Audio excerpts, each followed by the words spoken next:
The Acolyte episode 6.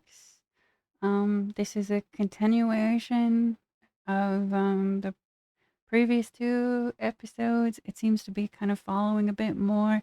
This one was another like slower paced one that not a lot happens. I'm gonna be spoiling it, and then I'm gonna kind of get into talking about it after. So, you know, the previous episode, May gives herself a lightsaber haircut and gets on board the ship with Master Soul, leaving Osha to her death. And she's found by like the Sith Qimir, and he takes her to a remote island. Um, and the going by the title of the show, not the events of it. Um, it is Teach and Corrupt, right? So, I don't know. The show can't decide what tone it wants to be. It can't decide who its audience is, and I'm really feeling that. Even with this episode, which I liked more than some of the other ones, there was moments where it felt like kind of like like a more mature show, and there were moments where it felt like it was for kids, and it um there was a point where the little like scouting animal is like stepping on her toes and like trying to like bite her and stuff. Like he's like, oh, I'm gonna grapple with like a much larger creature than myself instead of just get the master Jedi to come and deal with this, right? That was stupid. And like they're like droids spraying oil, like I can appreciate like some humor like sprinkled in to stuff, like I it's not really for me, but I can appreciate it, but sometimes it just really clashes with like the tone. And it didn't really I don't know. Those moments weren't for me. And there were some other moments that wouldn't be for somebody that would like that kind of thing. So it was, I don't know what the show's trying to be. So this episode again suffered from a lot of the same problems that the previous episodes did, and that Amandla Steinberg, and the actress is it doesn't seem very experienced. So she's having difficulty, or the various directors that she's working with, or the scriptwriter, somebody is making it difficult to distinguish between the two twins.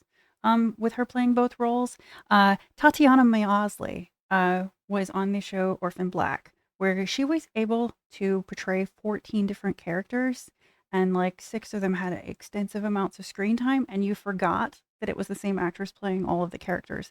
This can be done, but it's difficult. It takes like a more skilled actor to be able to put personality into characters. And even with like the running time of the show, not much effort has been put into building up any characters at all. Like a lot of time is wasted with establishing shots, with like travel, with like different things. And for it to be such a character focused story, it's weird that like not much time has been spent developing the characters. And if it's like, just give us 6 episodes and we'll start the arc, it's like, well then why was all of this? Why all the travel to different planets? Why have characters show up just to be kind of removed unceremoniously? Like it just felt weird to me. Um so, so Qimir takes Osha back to a remote island, and I'm not sure which island it's referencing, but it does look familiar. So it kind of looks like Ankh 2, where Luke went when he was in isolation. The rock birds, people are calling them, kind of looked like somewhere between porgs and that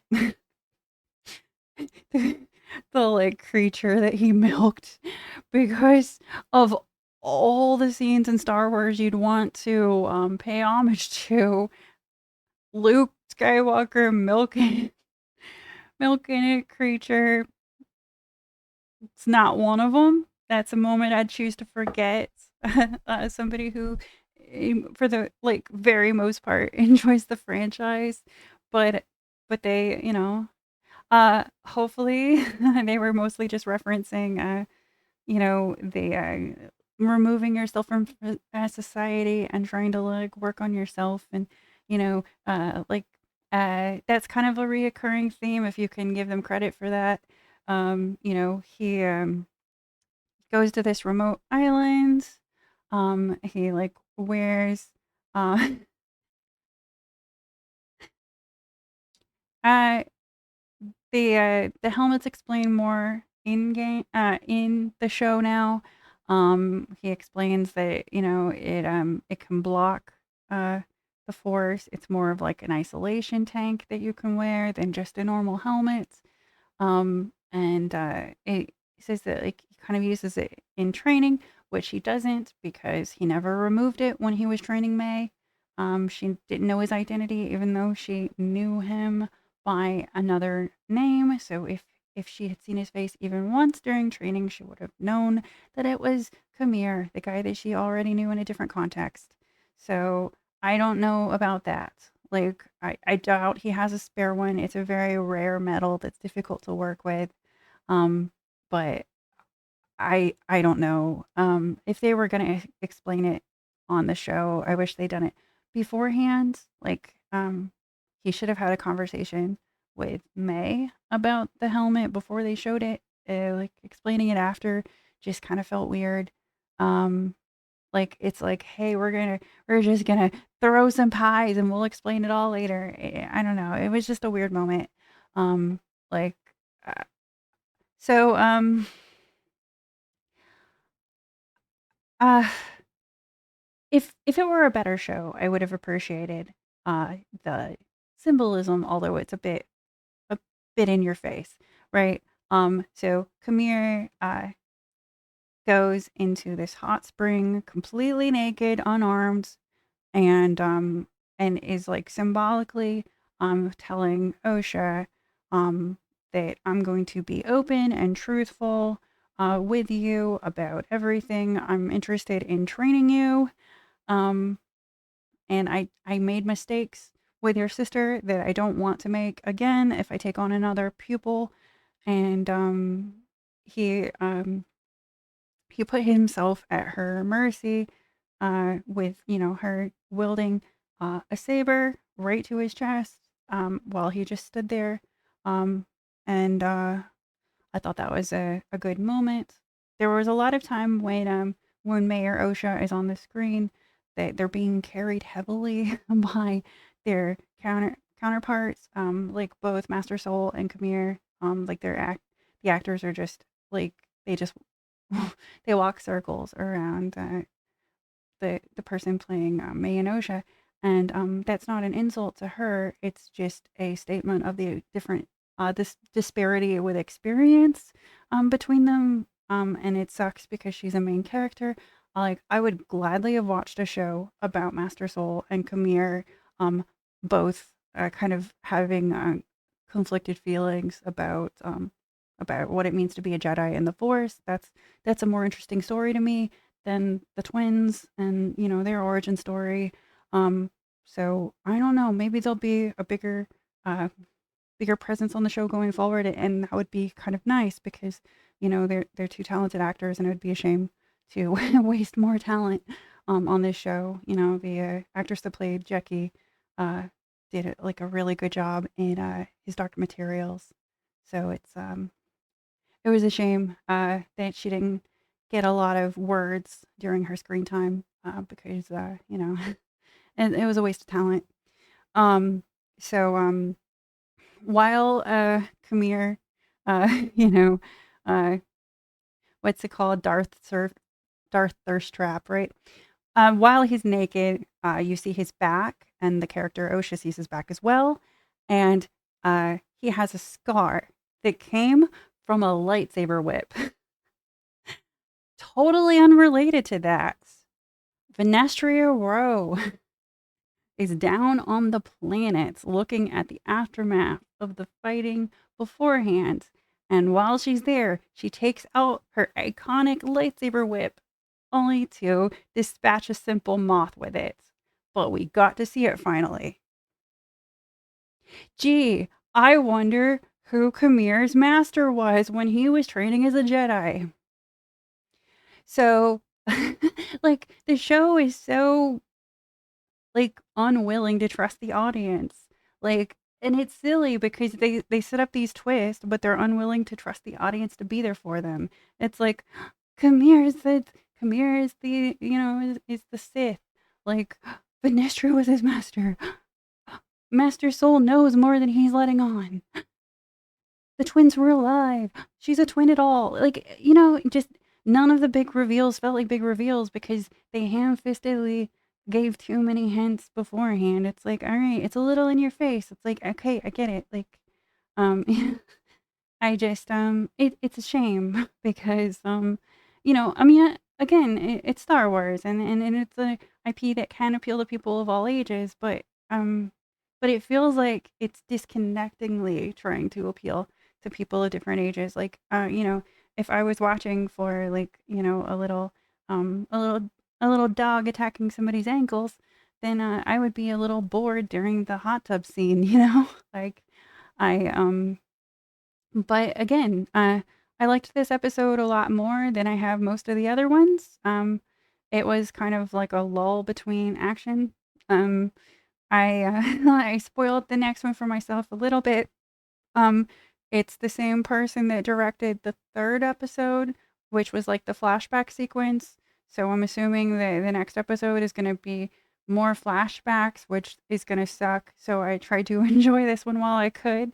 So yeah, on the ship, of course, Master Soul realizes that it's May, a bit late, for him to have not only been sensitive in the forest, but also to have been close to her.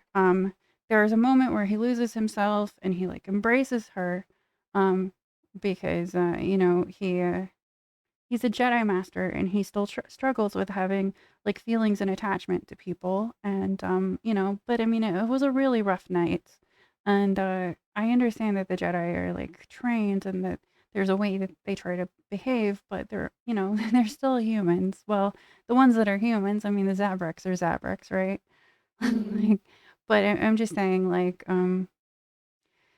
I, like Mary Ellen's I'm just saying, like, I thought that was a good moment where, Master Soul was, you know, was, like, showing some emotion. He failed the people he was entrusted to protect. He, he has feelings and he struggles to repress them, especially, like, with just such a pressing night. So I think um I think it would be nice if the show does explore that not everything is black and white as it tries to be in a lot of the stuff with the Jedi. I know a lot of like lore purists don't really like gray Jedi stuff, that like the truth lies somewhere in between good and bad. But I've seen it explored pretty well in the expanded universe. I really enjoyed it in KOTOR, with like the most of the stuff with Revan was sort of a sometimes you slip in between of dark and light and good and bad, and that's okay. Um, that like I understand like the whole idea of a Jedi is that you're duty bound and you're a good person, but can you really be a good person if you are completely devoid of all feeling for people? Like, does your ability to have emotions and compassion play into your strength? Because it has very well in other fiction, like Aragorn is more of like a warrior poet. Like he's able to be a healer and a fighter and a warrior. He's able to do what is needed of him to be the best leader and guider and protector he can possibly be. And there's like a level of strength in that it's harder to see and more of a one-dimensional idea. But that's just kind of like my kind of stance on the dark and light side. It tends to be more of a rapid descent into the dark side and rapid ascension back to be redeemed into the light side. You know, like like the crimes are forgiven and you're able to walk a different path. And I never liked the idea of treating becoming a Jedi after with like fallen uh people who have fallen to the dark side as sort of like, work release, right? That's like you can be a Jedi, you can collect garbage on the side of the road to atone for your murders, like while you were a Sith. Like, but I mean, it is fiction, and sometimes like fiction can be enjoyable when it is more clear cut.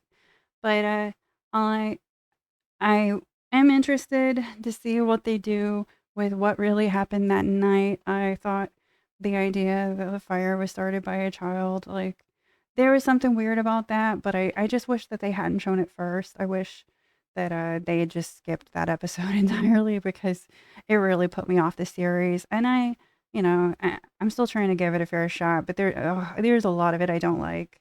Um, but you know, again, they just set it up. Like he's gonna tell her soon, surely.